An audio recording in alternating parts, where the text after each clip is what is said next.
guys, and welcome back to the channel. Dan here from United from Abroad. So United have finished their pre-season tour of the USA. Sunday's game finished 2-2 with Everton. A little bit of a downer after two really good positive performances. And then, I think there's a lot of aspects in that last game there. Things just didn't pan out the way that obviously we wanted to do, but positive to take for pre-season, unbeaten. We're conceding goals still. Midfield doesn't look set, but we've got a week or so to fix that before the Arsenal game. But there's also, we only have one game a week. So, it's not, we lose to Arsenal, we lose to Arsenal. It's not the be all and end all. We're going to lose some games. Let me repeat that. We are going to lose some games. Lots of positives from the tour. Finally got to see Mbumo play. Cunha played in the 9, created some decent little chances. Could have had one in the first half. Bruno played that left side 10. And then you had a guy in Manu in the middle, which didn't look great this game. From the first game they played together against West Ham, well, I thought they did relatively well. Yesterday wasn't that game. And Ugarte kind of dropped the ball a little bit, trying to do what he's not good at. He's not a good dribbler and he's not a good ball progressor. And you'll see in the clips in a little bit, he got caught on their first goal and then just wasn't out of the races, and neither was Kobe. So, both midfielders, both young, both need to grow up a little. If they're going to do that, I don't think they're the right pairing. I mean, Bruno's going to play in the midfield. If Cunha and Mbumo play, and we've got Højlund up front, or if we bring in Sesko, who knows what's happening with that? I'm against it. Just the ridiculous amount of money that they're asking for now. Or Newcastle are just throwing the money at them, because the richest club in the world. Yeah, I mean, Bruno's got to play, hasn't he? He's going to be the 8. We need a 6 in there. Now, for me personally, I think that Humeland from Sporting's unbelievable. He's played for Amorim, he knows and understands it. I just think he's a top central defensive midfielder, and I think he'll help us big time. But it's unbeaten preseason. It's building blocks. It's given us something that we know where we're struggling at. But we've seen some good moments. There's some of the first touch passes and the breaks forward. I've got some analysis of it here, and I'll show you in a little minute. But yeah, now back to Carrington, freshly renovated, brand new Carrington. Prep for Fiorentina coming in on Saturday, and then it's Arsenal the week after. So let's get into it. So here's the shape that we've been building out in. De Ligt's been pushing into that midfield as more of a decoy than anything else. They don't use him in there, which is probably a good thing. I think De Ligt's a fantastic footballer. I think he's our best central centre back. No shame on Maguire, but I just think he's our best one. He's 26. He's quicker. Maguire's better at heading, but I just think De Ligt offers us a lot more defensively in terms of block shots and the way that we play. Bumping into the midfield, I just don't think we could utilise that player a lot more, right? And that's why I'm harping on about, could it be a Lenny Euro that goes in there, or could it be Luke Shaw today from Sunday's game? Could he be the one that pops in there? Because he's decent on the ball. You have a left footer and a right footer with Ugarte in the middle. But I just wanted to go through this, and the first minute was really, really nice. And we went into that shape that we build out in.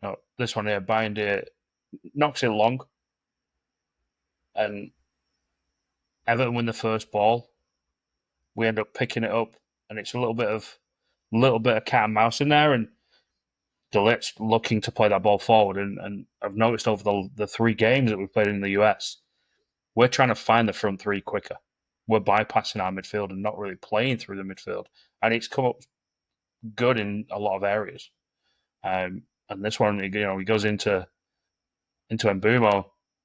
Mbumo plays into Bruno, and then Bruno plays back to Ugarte, and we just set the scene, really. It was really early in. But I just want you to pick up on Ugarte here. Look at where he ends up, right? He bounces the ball with Luke Shaw and then he steps into the back line. Now, Cobby and Ugarte, you can see them both there. They're both your centre midfielders. There's nobody else in those areas to be able to switch the play and bring it out. If we do swing it here into Lit, you've got to play forward there. You've got to play into Cunha or Mbeumo or Ahmad on that side. And I think that this was definitely a scripted thing from the manager because it's different to what they've been doing. You rarely saw any of the centre midfielders pop into the back line over the first two games in the US tour, and Sunday you did. But again, there's your two centre mids, your Ugarte and Menu, and this is not Ugarte's strong point.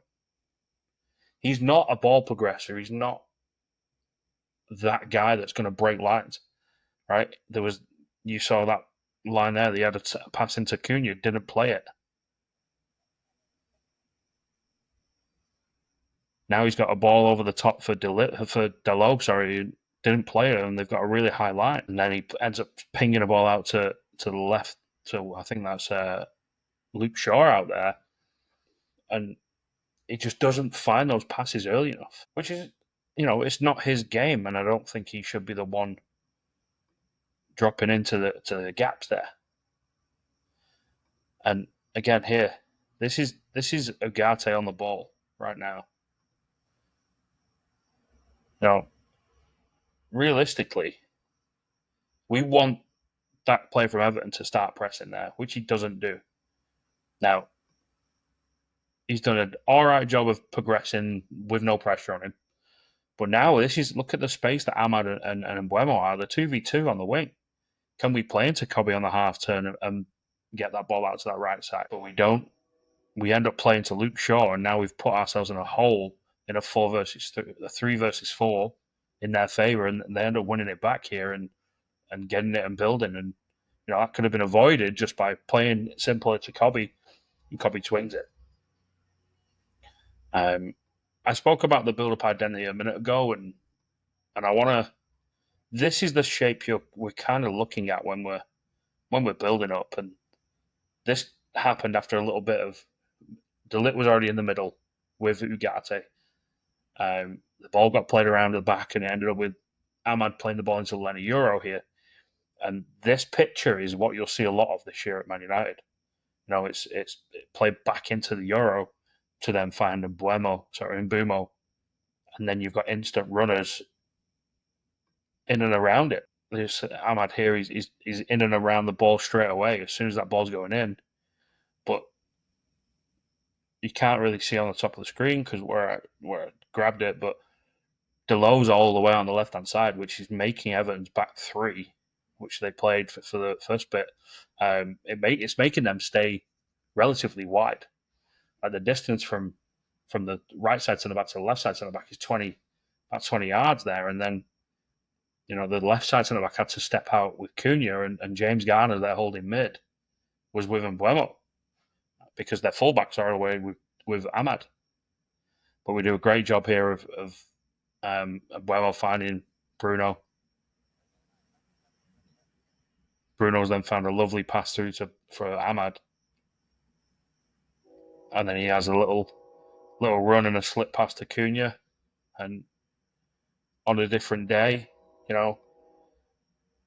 that's a cutback ball and someone taps it in, but I don't blame Cunha for shooting there. This is, again, I'm just harping on Ugarte here. On the I like Ugarte. I think he's got good attributes to be a 6, but I don't think he's got the attributes to be a ball progressing player. And just these moments here, the difference between Cobby and him, you'll see it in this clip here. His first thought is just keep the ball. He has a pass there that he doesn't make. He ends up playing out wide. Simple, easy ball, getting it back. Now can he play that pass into Bruno? No, he doesn't. He misses it again. Because if Bruno's out, we're going forward there. He's in between the lines. Little bounce pass here with Cobby. And then they both end up in the back line. Like, they've dropped all the way back off. Could he play in Dalot here to then find Bruno and out?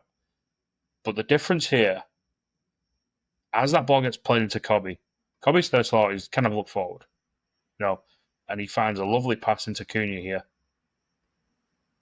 Splits the line, breaks the line. Cunha's on the turn. He plays a fantastic ball out to Ahmad. This is what we want to see. This is the moments where you got to play forward. You got to find the line breaking passes. And we will see a lot of this year. Those moments where as soon as we break a line, that's your speed up moment and we're going. Again, this is why Amarin wants a left-footed wing back on the right side for little moments like this. Just can he clip a ball around the corner? And he does. And then Cunha reads it, plays into Bruno, plays a first time pass it back into Mbeumo.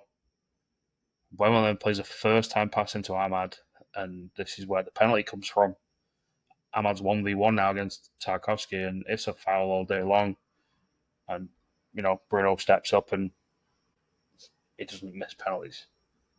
And then to their first goal, this is the shape of our two midfielders and the front three that we're kind of playing, right? And the pressing structure's kind of changed a little bit, and it looks more like a 4-4-2 out of possession. But maybe this is a factor of Mbeumo just coming around, but Bruno's kind of way out of position here. He's in the middle of the park, and then Mbeumo comes back out to the right side here. Now, maybe he's got to tell him, stay central so that Cunha can drop off. But Cunha kind of stays in the middle, and Mbeumo comes back out to the right, and Bruno's now all the way out on this right-hand side. And as you can see the play developing on the top of the screen, these are the moments where this happened a lot last year. Now, I'm not going to say that it's Bruno's fault and, he's out of position and he's just running recklessly all over the place, but that's got to be, if you pop into those areas, you got to fix that ahead of you so these passes don't happen. Because as soon as they play out wide now, they've just eaten up 40 yards of space. And we've not been great at defending our own goal, running back towards our own goal last year. And then you could see this here. As soon as it goes into Ugarte, he had a pass into Cunha that you can't see on the screen. He's got a pass into Mbeumo, and he doesn't find any of them. He starts to dribble, and he's not a ball progressor. He's not great at dribbling. He gets tackled.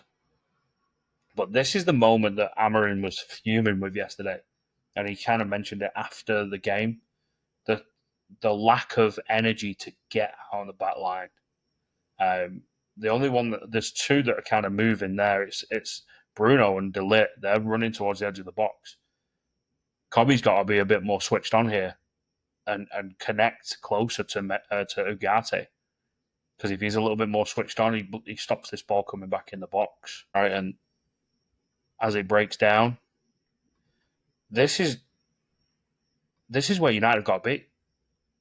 All them players have got to be on the top of the area here, and you can see it. He's onside because Dalot's back there where the yellow line is, and Bruno thinks he's off. But if we get out and we step and we get our line up quicker, even if it's an extra 5 yards, they play that ball over the top and he's offside, and that's not a goal. And I'm sure Amarin spoke to them after the game and said, we've got to get, every time that ball goes backwards, we've got to get our line up 5, 6, 7 steps. My teams, you don't have to sprint all the way to the guy, but cheat and take some yardage.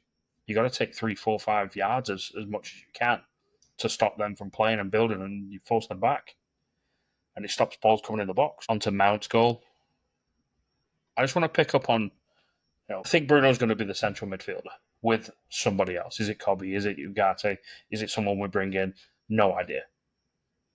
Bruno's he's going to obviously play in the 10 at times, but I think he's going to start in that 8 role next to somebody in the midfield. And you don't sign Mbeumo and Cunha. You don't sign Mbeumo and Cunha to not play him as much as you can, right? Mbeumo's going to need to get up to fitness levels before he starts playing 90s. So I can see obviously Bruno starting the 10 against Arsenal with Cunha, unless he puts Ahmad in there and Dalot start. But I'll do a preview for the Arsenal game in a few weeks before it comes down the line and send a little bit more. But I don't think personally that you can put Bruno starting at 10 and then have him drop back into that centre mid, or vice versa. You start him in the centre mid and put him up towards the 10. The the guy's brain is a million miles an hour, and I just feel like when he's got more things to think about, that's when he becomes the Bruno of I'm just gonna bomb around and try and win the ball and be all over the place. When he starts somewhere and he's structured with it, he's excellent. Like he just he can't have a free role in an Amorim system. So I think it needs to be told to him, these are your outcomes and aspects and responsibilities. And yeah, he wants to create, and he can be that guy, the 8 that bombs forward if he's in the centre mid. But he's got to have a little bit more restraint about him. Especially if you're playing with a Casemiro or an Ugarte. I mean, Casemiro's a bit older now, and he's not going to be able to move across the ground as we've seen it a lot. Ugarte's 1 minute he's unbelievably good, and the next minute you just think, what kind of player is he? But I think this is Bruno's role. I think an 8, pulling some strings, getting on the ball, doesn't have to be the ball guy to win it. We need to be finding him on the transition moment to then find our front line. He plays a lovely pass here to Dogu, a little bit, just doesn't control it when the Everton kid gets back and wins it. But Dogu, who's been my performer of the preseason so far, I think he's been excellent. I was gutted yesterday he didn't start and Dalot did. But he does an excellent job here, gets the ball and wins it. And this is where I think Bruno can thrive, right? Like, Mount was, again, really good when he came on. If he can be injury free, he's got unbelievable talent. Like, just the thought process of here to sprint into the gap, which he does, which opens up a lane for Bruno to drive into, is excellent. Now he's in between the lines. Bruno plays a nice little pass in, and I think this is where Bruno can shine even more. And then obviously you remember the goal; it was a perler, and he's a guy that I want to be fit for the whole of the year because I think he's got a big part to play. Amorim loves him. He's technically proficient. He's a good ball striker. He understands the game. He's quick around it, and he's got a bit of bite to him. So I really like him. But yeah, the movement here and the passing side was phenomenal. And it's always good to see a goal fly past Pickford like that. And then the comedy moment of the game. Maguire does a really good job of repressing and winning it back, and the ball falls to Bruno, and him and Casemiro in that centre midfield by the end of the game. Or late on in the game, should I say, not the end, but you know, him and Casemiro bounce the ball together, but then Casemiro's got to make this movement. He's got to help him out and get in a better passing angle because Bruno tries to meg the kid here, loses it. Casemiro comes over to support and just dives in, and as soon as you go to ground there, and Doy is his name is, he's a good player. He's going to beat you. I thought this was a bit cynical from Bruno, the challenge here. It didn't clip him. If he clips him, he stops a goal. I get it, but it looked a little bit nasty on the play, and you can see why he reacted like he did. Bit fisticuffs, but then this part here is just. It didn't surprise me United conceded a goal like this because of where we lost the ball. We're sprinting back to our goal where we weren't good last year a lot of the time. And, Ahmad's done a great job to get back in. He's very unfortunate that this bounces off heaven and goes in because I think he's kicking it. He's going out for a corner. So, yeah, it's one of them, and it happens. Again, like I said, preseason was positive, really, really positive. We unbeaten. It's good to see the new guys coming in. We definitely need some depth. Bruno said it in his interview after the game. We need some more players in those roles.